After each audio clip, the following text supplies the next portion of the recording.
விளைஞ்ச ரொம்ப இலையும் பச்சை பட்டாணியை வச்சு ஒரு கிரேவி பண்ணியிருக்கேன். இதை பார்த்து லைக் பண்ணி சப்ஸ்கிரைப் பண்ணுங்கள், கமெண்ட் பண்ணி. ஒரு ஸ்பூனு ஜீரகம், 3/4 ஸ்பூனு தேங்காய், ஒரு பருத்தை தண்ணி விட்டு மறுபடியும் அரைச்சிட்டு வந்துடலாம். எண்ணெய் ஊற்றிக்கோங்க, நல்லெண்ணெய். கடுகு ஒரு ஸ்பூன் போடுறோம். உளுத்தம்பருப்பு ஒரு ஸ்பூனு. பொடியை நறுக்கி வெங்காயம் ஒரு 15 வெங்காயங்க.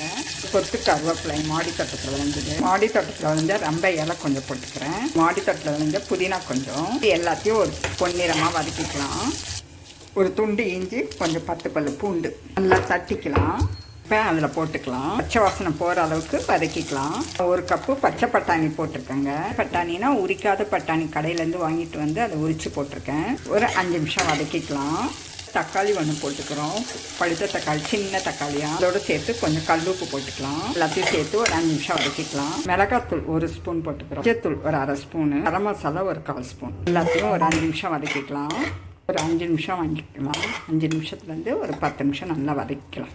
இப்போ அரைச்சி வச்ச விழுத போடுறோம். 1/4 டம்ளர் தண்ணி ஊற்றிக்கலாம். 1/4 டம்ளர்லேருந்து ஒரு 1/2 டம்ளர் ஊற்றிக்கோங்க. நல்லா கொதிக்கிட்டோங்க. இப்படியே ஒரு 10 நிமிஷம் வேக வச்சா சூப்பராக இருக்குங்க. இல்லைன்னா ஒரு குக்கரில் ஒரு சவுண்டு வேக வச்சுக்கோங்க. மீன் எடுத்துக்கிட்டிங்கன்னா நார்ச்சத்து உள்ளதுங்க. இது பார்த்திங்கன்னா நிறைய நன்மை இருக்குதுங்க. கொலஸ்ட்ராலை குறைக்கிது. வயிறு மற்றும் குடலை ஆரோக்கியமாக வச்சு செரிமான பிரச்சனைக்கு இது தீர்வுங்க. மலச்சிக்கலை பிரச்சனைக்கு குறைக்கிதுங்க. அதிகமாக புரதச்சத்து இருக்குது. உடல் சோர்வை குறைக்கும். விட்டமின் ஏ, சிஇ இருக்குதுங்க. கண் மற்றும் சர்ம ஆரோக்கியத்திற்கு இது ரொம்ப சிறந்ததுங்க இந்த பச்சை பட்டாணி. அதனால் சீசன் டைமில் கண்டிப்பாக இது வாங்கி சாப்பிட்ணுங்க. இதில் பார்த்திங்கன்னா மெக்னீஷியமு, பொட்டாசியமு அதிகமாக இருக்குங்க. இந்த பொட்டாசியம் அதிகமாக இருக்கிறதுனால ரத்த ஓட்டத்தை சீராக வச்சுக்கும். உயர் அழுத்தத்தை குறைக்குங்க. ரத்தத்தில் இருந்த சர்க்கரை அளவு குறைக்குதுங்க இந்த பச்சை பட்டாணி. எல்லாருக்கும் ப்ரெஷரு, சுகருக்கு இது ரொம்ப நல்லதுங்க. இது கால்சியம் அதிகமாக இருக்குங்க. அதனால் எலும்புகளை நல்லபடியாக எலும்பு மண்டலத்தை நல்லபடியாக பாதுகாக்குது இந்த பச்சை பட்டாணி.